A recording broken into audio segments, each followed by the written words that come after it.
So I'm like I said before, I'm on my quest to understand struggle love. And one of my theories is that because black people, regardless of your FBA, African, Caribbean, UK, Latin America,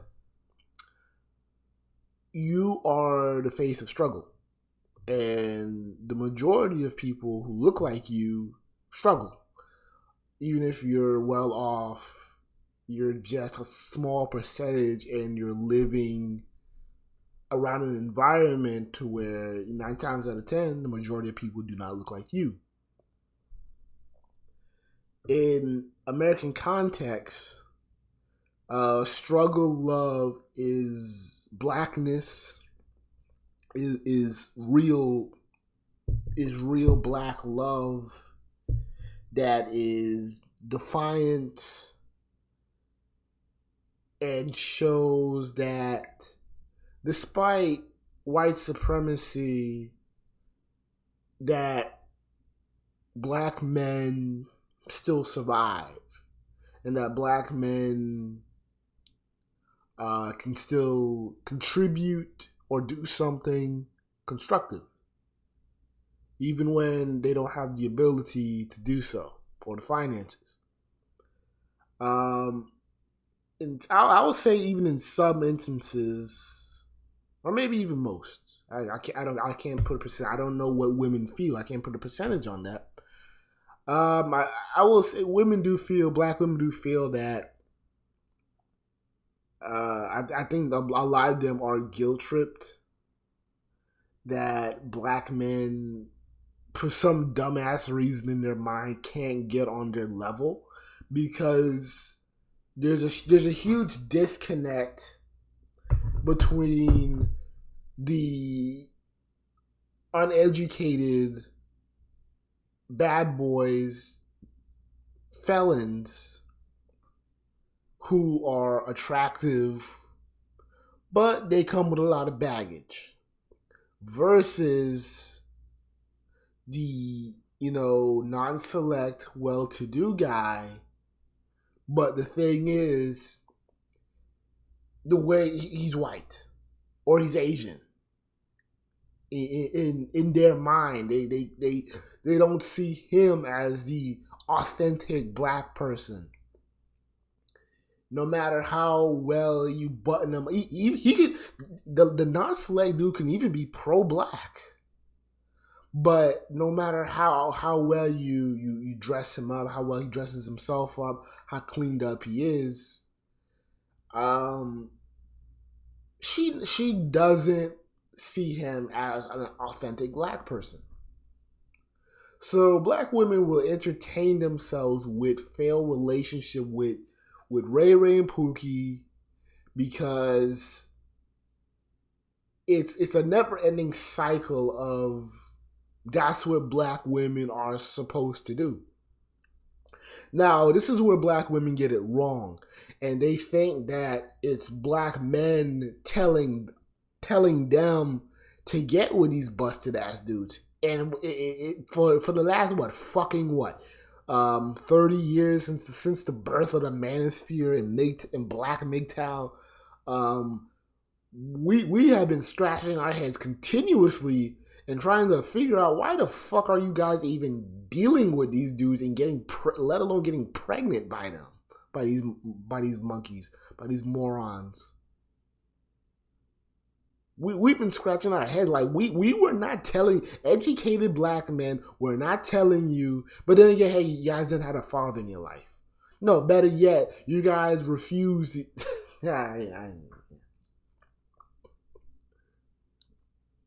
You refuse to listen to us. You refuse black male mentorship, leadership, and now you're crying about struggle.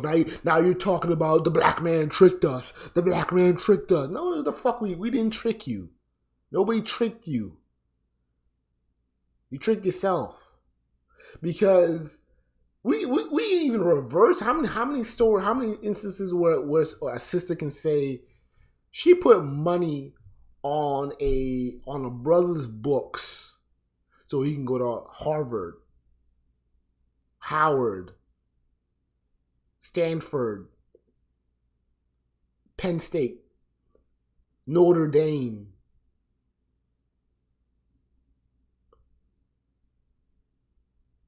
Georgia Tech. No black woman can say that she put money on a dude's books. He went to college and he made millions, or he made good. He made a good chunk of money. They don't say that, and they don't do that. So you can't say that we tricked you, or we misinformed you, because we've been telling you for years, decades, to not even fuck with these dudes. So, but hey, cry us a river. Please tell us how you were tricked.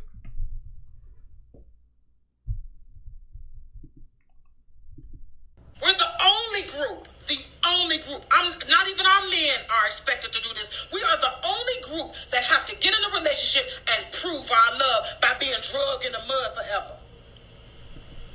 But you don't get in relationships with non-select dudes who are making good money and are really dudes who are trying to treat you nice.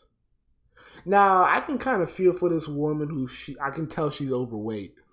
And we know that in the community, black men, we have a bad habit of using broke dudes, broke black men, Ray Ray and Pookie, they have a bad habit of using a lot of these overweight sisters. And even though, and these overweight sisters, despite being overweight, not being that attractive, they're educated, make a decent amount of money, and, they get used a lot.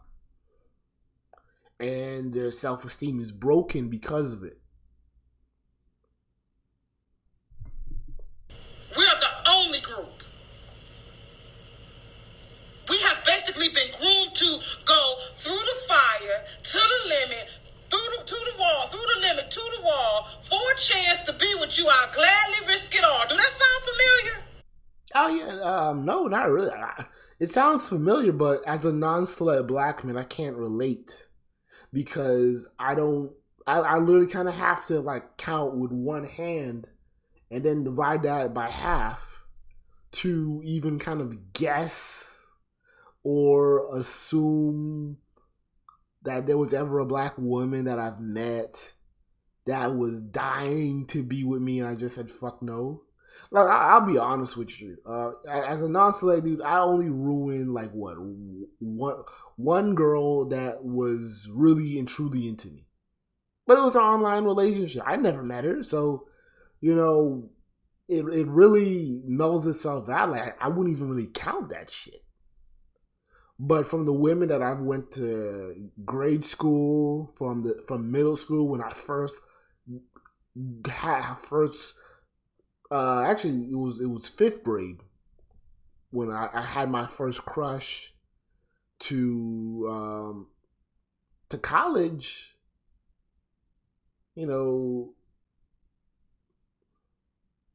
I never met a black woman that was willing to risk it all. And the problem with the problem that black women had was, despite them seeing that, oh, you're definitely going to have a bright future and you'll be okay and you're very smart, they just kind of took that as whatever. And most of them became single mothers.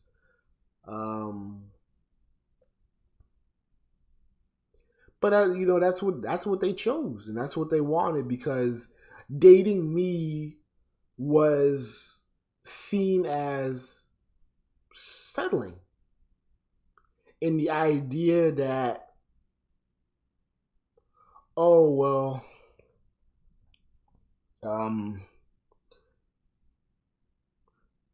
dating me would be seen as settling. Based off of looks. I'm not 6'2". I'm not this edgy bad boy that these females are into. Now, I'll admit, when I was in, actually, I would say fuck it.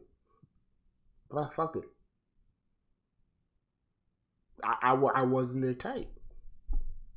So when you're not their type, they're not going to go through the fire. They're not going to go through the wall. They're not going to risk it all. So as a non-select black man who used to cry for y'all's love and attention, I get my hand slapped away. And now you guys are crying about somebody told you to put it all on the line for what, a guy that couldn't rub two nickels together?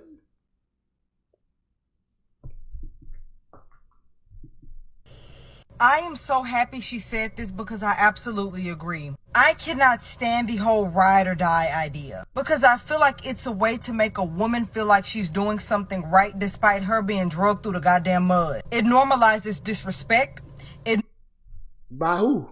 By who? Ray Ray and Pookie. No, again, no one told you guys to do this shit. And it's so funny that when you guys meet guys like me, you have nothing to say. You don't have you don't have a good rebuttal, and then you try to make us seem like even though we're different, we're actually the same type of dudes. We just didn't get the opportunity or the chance to fuck you guys over. Whatever, man.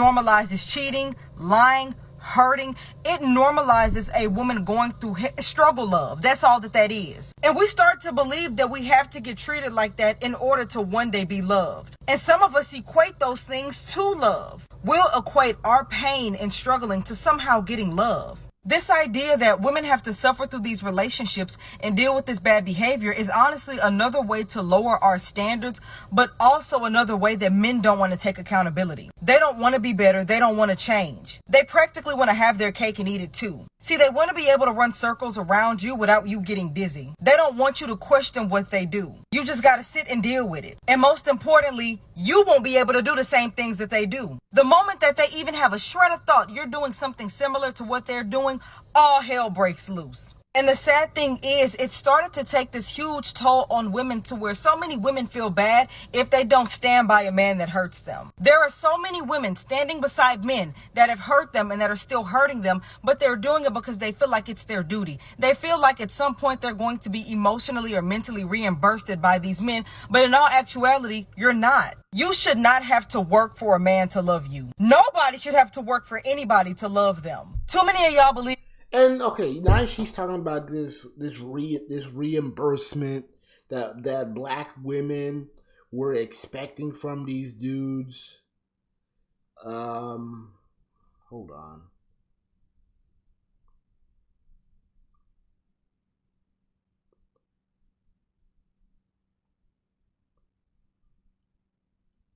My broke ass trying to apply for a job and shit.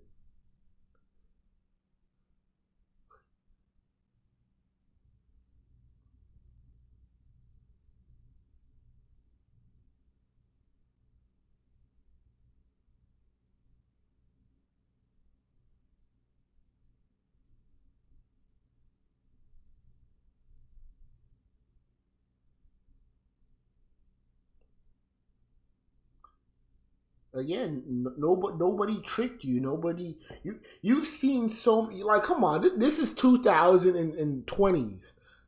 This was made last year. You have been fucked over since probably what, the 1960s, 70s. We can at least point to the 80s to where the birth of hip hop and all that bullshit. So practically 5 decades. You know, 4 to 5 decades, you should have known better.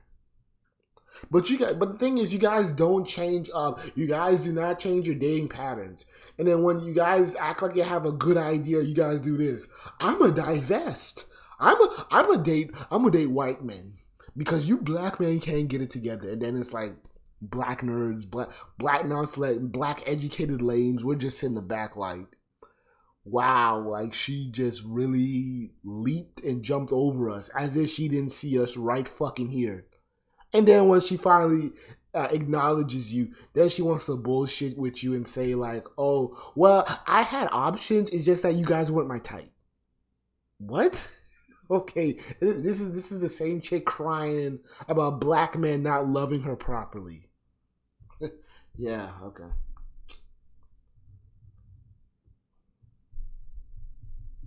You have to hurt first and be happy later. And too many of y'all believe if you don't hurt, then the love ain't real. Y'all have literally associated disrespect, hurt, and trauma to love. And y'all, we need to work on that. We need to fix that. We need to dismantle that. Because I'm telling you right now, if you keep participating in that, you're going to have a very hard time having a functional relationship. A lot of us start off wanting a good relationship, but we settle, we become a ride or die. We allow a man to disrespect us, to treat us horribly. And then when we finally have a man that is treating us the way that we've been wanting to be treated, you're not going to know how to act in that relationship because you've gotten so accustomed to dysfunctional relationships. You've gotten so used to toxicity. And it starts to rub off on you, and then you're going to become toxic because the only way that you know how to react is to toxicity. So your responses and way of being in a relationship is going to become toxic. Ladies, y'all deserve so much better. And shit, if you got to go to therapy, please go to therapy. We're the only group. Not even our men are expected to do this. We are the only group that have to get in a relationship and prove our love by being.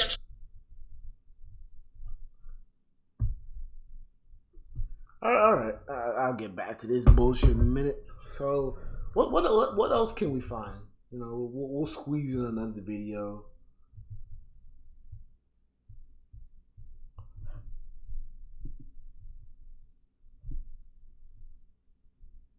I love this. So I don't know if y'all.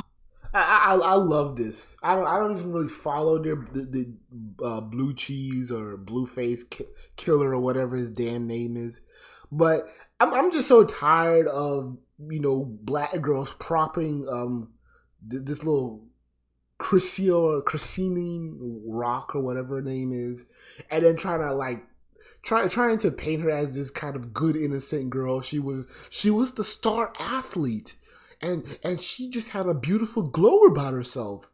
And then this nigger, this ungrateful nigger named Blueface ruined her. I'm like, really,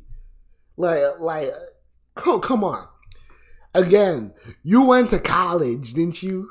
You this big star athlete. And you're telling me, despite all that bullshit, all the college, does she even have a college degree? Yeah. Trying to figure this shit out.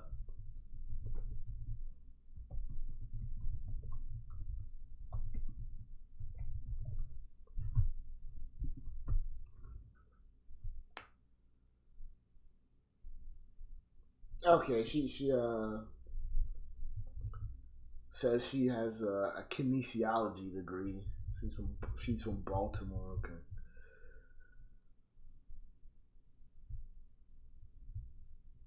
Her faith is important. Oh God. Okay.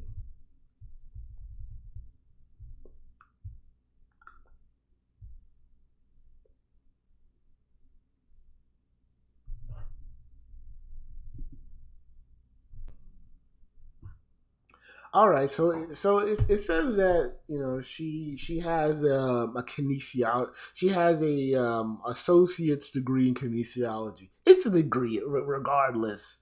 So I'm frustrated that again, this woman went to school. Kinesiology is really a black ass degree because a lot of black folks magically get kinesiology for some fucking reason. They don't even do anything with it, but again, you're in college, so I'm confused on how the hell does a track star who went to college can't even get with a fucking EL, and then you want to have the whole Black America crying over you because Blueface is putting you through all this grief. And you don't deserve it because you're a pretty little light-skinned bitch. Nah. her, but basically Blueface gave Krishan a bald spot for trying to look in his phone. And I'm going to show y'all the clip, then give my observation. Yeah, because I had the phone. You ain't want me to see what was in your phone. You ain't want to see me. You ain't want me to see what was in your phone. No. Show them that fucking bathroom door that you broke down. Like, yeah, we not playing that. Okay. You could only feel but so bad. Because sadly, people like this dysfunction and this toxicity. Like, some people don't want to be in a peaceful relationship. And it seems like, to me, they're both toxic and they enjoy it. Like, y'all saw how she was smiling and joking about it. They live for this. So all y'all saying y'all feel bad, she likes this. They like the chaos. It takes two to tango. Yeah. Okay, I didn't expect that I would agree with another black woman. But yeah, they love the frustration. They love the chaos. That's why they love struggle love. Because it's chaotic. It matches their energy. They can't pick fights with educated lames. Because we'll just leave. Or we'll just, probably just get another bitch. Or just even simply not even entertain it. We'll easily debate down with a sentence or two and then turn away. They don't like that. That's why they view us as bitches, because we're not confrontational. That's why they love talking about we some bitch ass niggas. We don't do this and we don't do that. We don't have no confidence and all that shit. This is probably all they know. This is all they know. All she knows. So I don't know if y'all heard. I wish she can learn how to make her points a little bit more clear. But she looked like she just made this on the fly. But yeah, that's another reason. They love the chaos. And this goofy girl, she, like I said, man, Blueface is gonna put that girl in the dirt by, I'll probably say, by the end of the year. End of the year, next year, like, that bitch will be in the dirt. And then we're going to have to sit back and we're going to have to listen to all these black women cry about how black men didn't do shit. If we in one side, it'll be like, you black men are just like Blueface. And then when we say, like, no, we're not, we're actually educated, we're doing this and that, then all of a sudden, you guys are not protecting these girls. Like, what the fuck? How the fuck am I supposed to protect a girl who was never even interested in me? Y'all really be pulling teeth to try to convince black men that we ain't shit either way, like on both sides of the fences. And that's not how it works.